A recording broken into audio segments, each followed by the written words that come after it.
Hello मंडळी, नमस्कार. स्वागत आहे तुमचं आजच्या ब्लॉगमध्ये.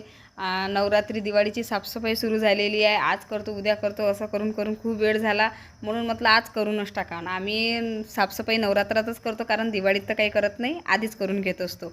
आणि हे वळवटं काय उन्हाळ्यात करा आणि पावसाळ्यात खा, आणि ते खाण्यापेक्षा जास्त तर त्याला गुणाच द्यावं लागते. तरी पण चला म्हटलं करूनच टाका.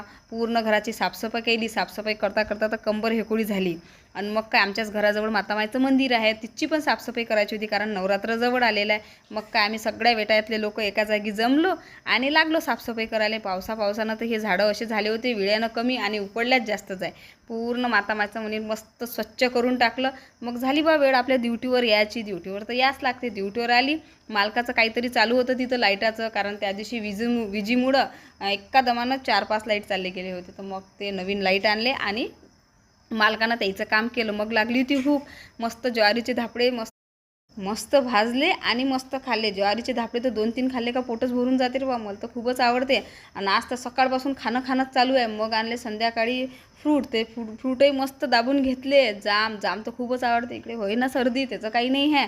मस्त खाऊन घेतले. ब्लॉगला लाईक करा, चॅनलला सबस्क्राईब करा. टाटा.